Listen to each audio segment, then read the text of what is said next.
Hola hola gente oyente, sean bienvenidos a este video en donde conoceremos 30 curiosidades de Toy Story 2.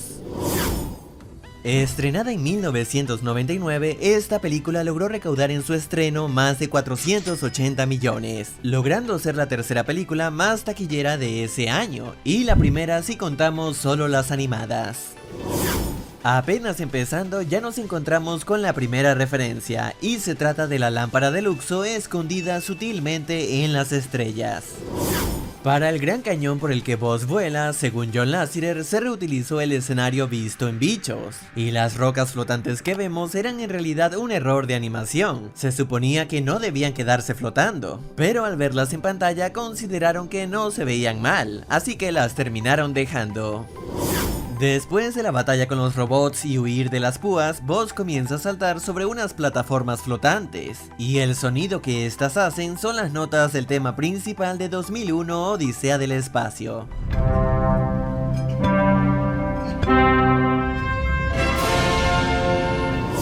Cuando los soldados están buscando el sombrero de Woody, vemos por un momento este vehículo, siendo una versión exacta pero pequeña del vehículo que usarían los juguetes más adelante. Y justamente Cara de Papa tumbaría con este varias de las cubetas donde vienen almacenados este tipo de soldados.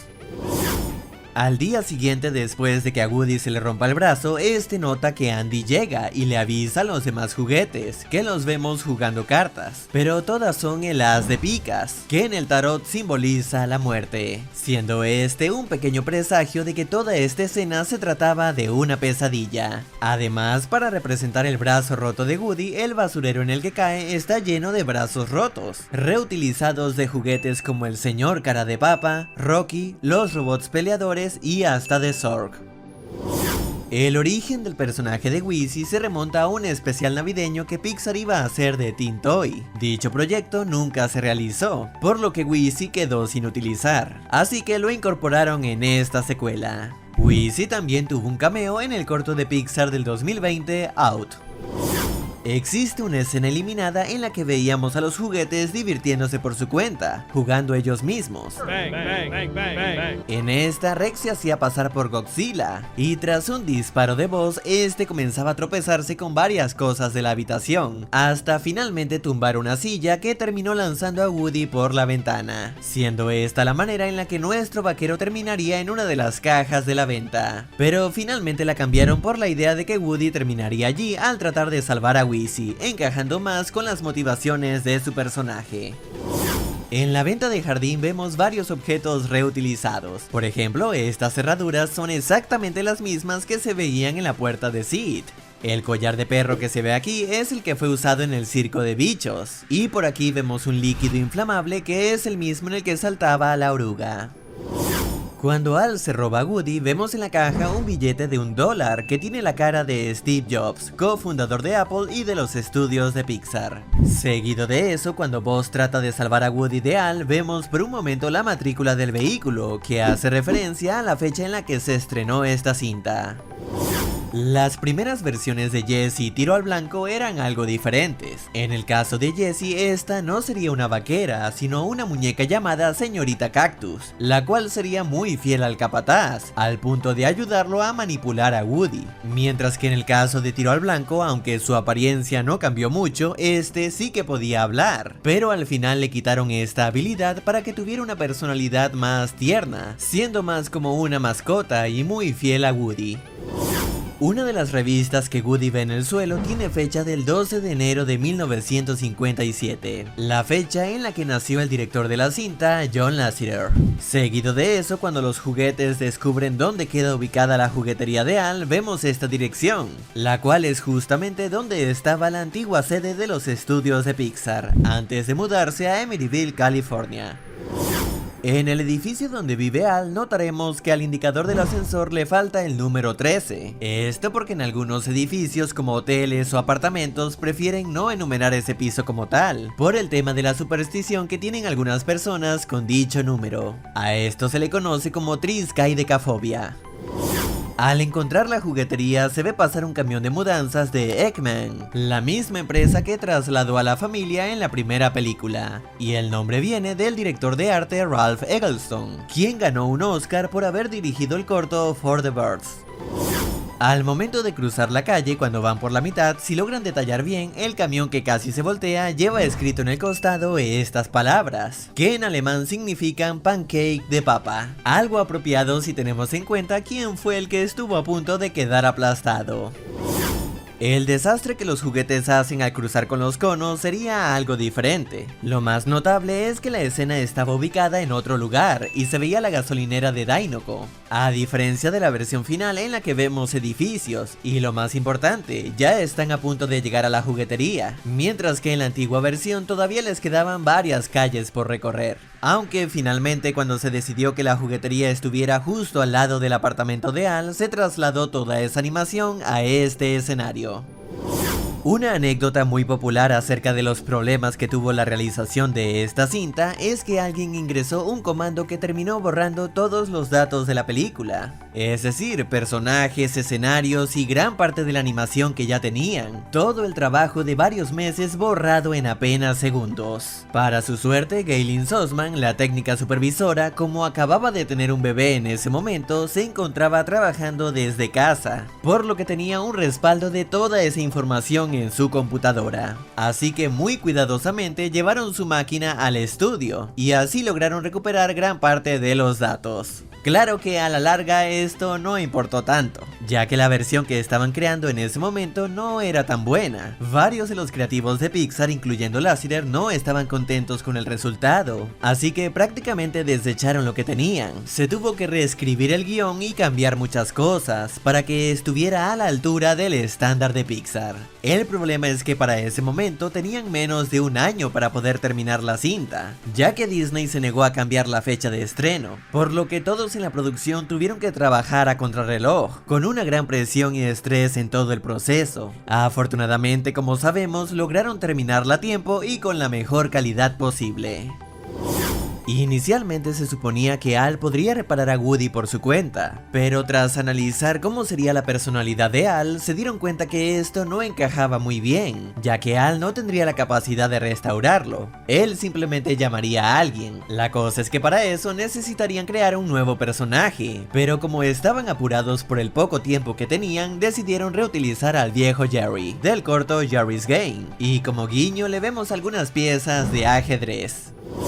La película contiene varias referencias a bichos, algunas obvias y otras un poco escondidas. Por ejemplo, el calendario en la pared del cuarto de Andy, el libro que lee la señora cara de papa, Heimlich, la oruga que se alcanza a ver en una de las ramas, la pintura que se ve colgada en la pared de Al, y el estante con varios bichos que se ve en la juguetería. Y ya que estamos aquí, vale la pena mencionar las varias pelotas de Pixar que aparecen, así como el homenaje que se hace con Rex a Jurassic Park, y la meta referencia que hace Barbie al éxito masivo de la primera entrega, y la sobredemanda que hubo con los juguetes de Buzz. Tuvo tanto éxito que en el 95 no existían suficientes para cubrir la demanda.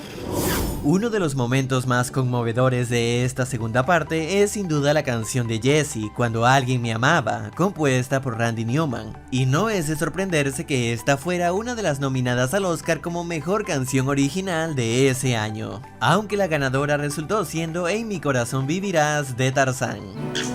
En mi corazón.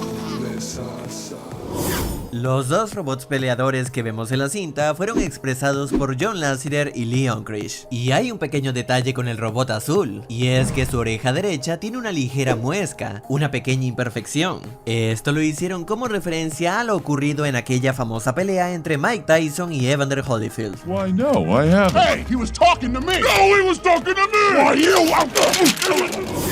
Cuando Al está terminando de hablar por teléfono con el inversionista japonés, este dice la siguiente frase: ¡No toque mi mostacho! Esto tiene más sentido si lo escuchamos en inglés, que sería Don't touch my mustache, una frase que suena muy parecida a de nada en japonés, どういたしまして que aparentemente era lo que Al trataba de decir. Don't touch my mustache! どういたしまして Existe una pequeña escena descartada en la que veíamos al boss de Andy luchando contra Zorg, y dado que este boss sí era consciente de que ambos eran juguetes, la pelea no duró mucho, ya que Boss simplemente le quitó la batería del disparador a Zorg y la lanzó, y al tratar de recuperarla, este último terminó entre los dos robots peleadores. Para el traje de Zorg se exploraron varios diseños y colores, algunos más elaborados y amenazantes que otros, este por ejemplo siendo el más parecido a Darth Vader, aunque finalmente se decidieron por este diseño más sencillo y con una elección de colores que resultara más llamativa, pero al mismo tiempo que fuera algo oscura. Al igual que la primera, esta secuela también cuenta con varias referencias a Star Trek y Star Wars, aunque la más notable y memorable sin duda es la revelación de Zorg. Yo soy tu padre. Y tras la gran caída que sufre el malvado emperador, se suponía que este iba a morir o dejar de funcionar, y veríamos al nuevo boss diciéndole al otro algo como tengo que ir a enterrar a mi padre, pero se consideró demasiado triste para la película, así que le dieron un final más ligero en donde Zorg sobrevivió a la caída y solo sufrió algunos daños. Buen tiro, hijo. Ese es mi muchacho. Corre, Bossy. ¡Oh, tú eres el mejor! En el ascensor, cuando tratan de rescatar a Woody, se escucha como música de ascensor el tema de Bichos, que también fue compuesta por Randy Newman. Y al montarse en la camioneta de Pizza Planeta, se ve al frente un vehículo con una matrícula que hace referencia a Hidden City Coffee, la cafetería de Monsters Inc. En esta secuela se reutilizó también la cajita de comida china vista por primera vez en Bichos, y que como sabemos se convirtió en una broma en el estudio, apareciendo en varias de sus siguientes producciones, al igual que la camioneta. Y hablando de esta, su diseño parece basarse en una Toyota, se cree que de allí vino el yo que vemos detrás, aunque en esta secuela, posiblemente para evitar problemas de uso de marca, nos revelaron que la camioneta es de una marca ficticia llamada Gyoza, explicando así de dónde viene el yo. Esta marca de vehículos se la veríamos después a la madre de Bonnie en Toy Story de terror. Si logran escuchar atentamente, justo después de que derrotan al oloroso Pete, se oye en el aeropuerto un aviso que hace referencia a Lassiter, el A-113 y la antigua sede de Pixar. Lancet Air Flight A-113 from Point Richmond. Room A-113. 2 o'clock. Para la escena en la que Woody y Jessie tratan de salir del avión, se suponía que sería Jessie quien se resbalaría y Woody la salvaría, pero Joan Cusack, la actriz de voz de Jessie, fue la que sugirió la idea de que esta fuera quien salvara a Woody para mostrar el coraje y la fuerza de su personaje, algo que claramente aceptaron.